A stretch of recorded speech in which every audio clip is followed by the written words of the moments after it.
All right, again, this is Mike Tabor. We're going to get started today and go over the Clerk Database and passwords. I'm going to go ahead and mute the microphones, and then at the end of the session, we'll go ahead and take questions. So we'll get started right away. Okay, and as I speak, and if you have any questions during my presentation, please feel free to use the chat down in the lower right of the screen. And if for any reason you can't hear me, or if I'm going too fast, or there's a delay that's not working correctly, just also use the chat down below, and we'll get started. Again, whoops, clicked on the wrong button already. So today we're going to go over the clerk databases and the passwords, and we're kind of focused on fields in the clerk database and any new fields we've added in version 7. We're going to talk about the Pci requirements briefly, about clerk passwords and how often they have to be changed. We're also going to be talking about the changes in Keystroke, where if you're using the Pci requirements, they kind of override some of the parameters. So you'd want to make sure that your parameters, if you're finding out they're not working, you might have the PCR turned on, which kind of negates some of the hierarchy involved. Again, we're here at Keystroke Live. This is Thursday, 9 o'clock, our new time this year. And let's talk about what we're going to talk about, the employee information. That's what the clerk database is. We use the word clerk, operator, salesperson, all kind of synonymous, or employee, with the clerk database. This is where you keep their information as to their address or phone numbers, some comments on them. You could certainly put other information about their employee history inside the clerk database. Security levels. This is where we'll control the clerk's security level, and I'll show you that shortly here. The time clock status, it shows you when they were last in or last out. It's not where you actually manage the time clock entries, but it is where you actually would see if they're logged in or out. You can run reports if you have a big organization to see who's logged in and who's logged out. And again, we're going to talk about the PCI standards and passwords. So let's go ahead and jump right into Keystroke. I've already opened up Keystroke here. And we're already in the database manager. So here I am in the Keystroke database manager, and this is just the clerk main screen. I'm just going to give a quick overview of this screen. As any database screen, this can be customized. You don't need to see all these fields. You can hide fields. You can create different database screens. Just like Dave Hunsinger went through last week with the database screens editor. We can actually add fields and move fields around. Again, you can't add a field that doesn't exist, but for instance, we have the cell phone field here. This could be a different number than the clerk's home phone, for instance. We have email addresses and so forth. We have their mailing address. And we have the clocked in, clocked out status in the lower left. This tells us when the time clock has last been used. And down in the lower left, we also have the security levels. Now in this field, if you were to hit the insert or F2 key, you get a small, what we call a database list. This is just a list of what we have created 0 through 10. Security levels can actually be any number. They could be a negative number. They could be up to a very high positive number, 999,000, for instance. But we kind of keep the mentality towards 0 through 10. As many of us know, security level 0 is the most powerful. A security level of 10 would be the least powerful. It would probably lock them out of different functions in the Keystroke program. So that insert or F2 is just our default list that was created in our tutor data. You may or may not see that in your live data, but you can create the list or copy it over, and we can help you with that. In our To help you understand how we can help troubleshoot clerk issues or security levels, in the tutor or sample data, we have our clerk database. And here we have the database kind of set up in a very unique fashion here. Let me go back to undo. Here's a list of our clerks in our sample database, and we've done this on purpose for testing and tech support. Clerk number 2 right here, if I highlight them and hit the F3 key to look at them, has a security level of 2. If I pull up the list again and I pull up clerk number 3 down here, Marilyn Monroe, they have a security level of 3. So what you can do very simply, if you have a customer that has a problem with their clerks or their security levels, you can say, well, let me see if this problem is part of Keystroke in our sample data. You would then close or minimize their data, open up our sample data, and go in and do some testing, and then see, in fact, if their security level is affecting how Keystroke is working. Keep in mind we have a list of 10 different clerks. I think clerk 10 is actually a security level 10. We don't have a security level 1. Our clerk number 1, as you saw earlier, Andy Applegate, is set at security level 0 in our sample data. But let's talk about security levels, and then we'll go into some of the parameters. Maybe first I will show you the parameters in Configuration Manager. Oops, sorry about that. I'll have just a quick little delay here while I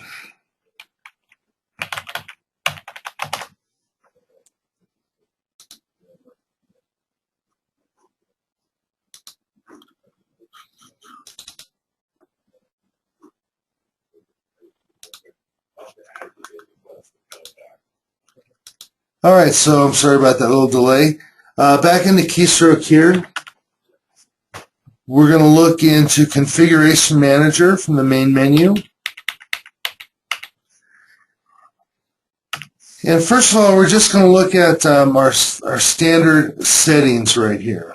We're going to go under Settings, and we're going to look under Parameters. These are our global parameters. And right here, what we're looking at is some different settings for passwords. For instance, we have a minimum length setting in Keystroke. We've had these for many years now. We've had it good for 30 days. We've had a maximum attempts and so forth. What is happening right now is the PCI requirements in version 7.1 and 7.0 all override these settings. So what I'm looking at here are some settings that do not apply. They would apply if I clicked on this little box down here that says ignore the PCI requirements. What we're doing here is there's a hierarchy that says PCI takes precedence over any settings you have here in these passwords if the settings you have are less than the PCI requirements. If your settings are greater than the PCI requirements, let's say I want to put in a number of 5 symbols and 10 numbers and 5 letters, that would be more than the PCI requirements, and that would take effect at this time. I'm going to go ahead and open up the F1 help screen here.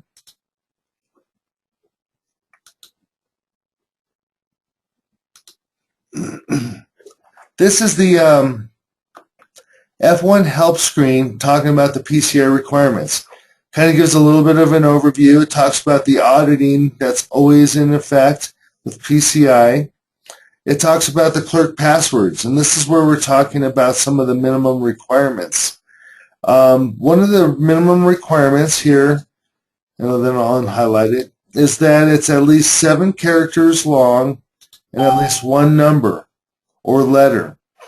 So if you're doing credit cards in Keystroke and you, of course, want to be PCI compliant, you're going to have to set up clerks that allow you to do all functions in Keystroke, and they have to meet these requirements. They have to have at least 7 characters and at least 1 number or symbol and a letter. So You could always set up yourself twice in the Keystroke Clerk Database and say, hey, I am Mike Tabor, the owner of the company. I'll be security level 0. I might set up a second Mike Tabor and call it Sales Clerk. So I can log in and do sales and do other things that other clerks might do. But when the need arises, I can go ahead and clerk out and clerk back in as kind of the administrator or owner of Keystroke. So keep in mind that, yes, these are requirements and you should abide by the requirements. There's reasons to turn off, if I go back to Keystroke, the PCI requirements by clicking on this Ignore PCI Requirements and saving this. And notice when I go ahead and save this, it's going to give a very kind of a double negative kind of response that talks about, would you like to ignore the PCI requirements? And at the very bottom, after all this, it says, shall the program leave this parameter turned off? Being turned off means PCI is in effect. So if you answer yes, you're going to basically uncheck it. And so it's kind of a double negative. If you want to actually turn off PCI requirements, you would say no to this parameter, and then you'll come back and see that it's actually turned off. Now in my scenario here, I have turned off the PCI requirements, but I've turned on these different password requirements. They will actually take effect now, and they would have before, but if they were slightly less than the PCI requirements, then this is what you would probably see here. So we've kind of talked really quickly about the Clerk Database and the PCI requirements. Let me go back to the F1 help screen. Again, here, if I wanted to, I could hit F1 here. It comes up with a list. And we can always go to the index at the top and type in PCI requirements. That's actually highlighted. And this is the help screen for that. So we kind of, I'll show you another function within Keystroke talking about the audit parameters, how clerks and PCI requirements all have to deal with audit parameters also. I'm going to go back to Keystroke. And here I'm going to save my settings. Actually, I'm going to turn this off, save the settings. Back under settings and parameters, we have the audit function down in the bottom part of the screen here. So the audit function talks about what functions we're going to be auditing at all times. There are some features of the Clerk Database that we always will audit. And as you can see right down here, these are grayed out. These bottom four that say that when the clerk logs in or logs out, there always will be audited. The password changed or failed will always be audited. The payment processing, that's another one that's part of PCI requirements, will always be audited. And administrative functions. Those are things like changing clerk security levels. Those are changing these audit parameters. If I make changes in here, that's an administrative function, and that will actually be documented. So part of the Clerk Database, besides the security levels, has to do with PCI requirements. So if you ever get stuck and find that your security levels are not quite working correctly, first look at the PCI requirements in the F1 help, and then always go back to our sample data or our tutor data that allows you to kind of get a baseline to see how does it work here. I'll spend the last 2 minutes here just talking about the security levels and how they are put into groups. We have the general group, modules, sales manager. Let's just take a look at the complexity of sales transactions. As you can see, for all these different things in Keystroke, we have a way to limit certain clerks from doing things we don't want them to do. We necessarily don't recommend you come in here and edit this list and change the actual list unless you need to fine-tune certain things. We actually recommend that you change the clerk's record. Here I'm going to this record here and say, well, they're at security level 5. I'd like to make it more restrictive. I'm going to bring them up to a higher number, like 7. So I might change the clerk security level to 7 and see what the ramifications are. You might find out that that change works better than trying to change 15 or 20 or 25 different very specific security levels. Think of it as a grid or a sliding scale. 0 security level is kind of for managers and administrative functions only. Oh, there's the warning you're going to get if you don't have the right PCI requirements. If you change the security level to something like 2, 3, or 4, that lets them do most everything except for change security levels. Things like 5, 6, and 7, that allows them to do sales, look up inventory, look up quantities, and look up price and cost. 8s, 9s, and 10s do not allow clerks to do much of anything. They're kind of restricted to doing sales, stay in sales manager, don't leave sales manager, just do sales. You can't discount the price and so forth. So it's better in the clerk database scheme of things to change clerk security levels, as seen down here at the bottom, from numbers between 0 and 10, besides going through the hundreds and hundreds of different security levels and trying to change all the ones that are 7s to 4s, and then you kind of throw the whole system off a little bit. So if you have any problems with the security levels or things are not working as expected, remember the sample data is the way to go, or give us a call. We might have you send us a few files so we can compare what's working and what's not working, and that's about it. So at this time I'm going to go ahead and open up the microphones for any questions you might have about clerks, security levels, or PCI requirements. Does anyone have a question for me about clerks or anything in the same nature? Mike, this is Bob D'Addario calling. Can you hear me okay? Yeah, Bob, hear you fine. Just a quick question. I'm assuming that these PCI compliance settings that you have inside of the software are in addition to the system settings required by for Windows, correct? I mean, they're not going to override the Windows login, logout, and minimum, maximum user settings, correct? That is correct. These are more or less an extra layer, is what you're showing. Right. For PCI, it requires that your point-of-sale software have security settings for clerks, passwords, automatic timeouts, which we didn't go over, but are set to 15 minutes or less. That doesn't have anything to do with your network. Your ability for people to hack into your network, your antivirus, all that other stuff that comes into play. And PCI requirements like locking your doors at night are all part of that same stuff. But yeah, we don't actually take over any of the Windows features or functions. We kind of mimic them in a sense, but we go with the minimum requirements for PCI. You might notice like Windows might require numbers and symbols and so forth, and we don't require that at this time. Great. Okay, does anyone else have another question about clerks, security levels, or PCI for me? Great, well thanks. You made this an easy meeting. If you have any questions, give us a call and we'll help you out. Have a great day. Thanks, Mike. Take care.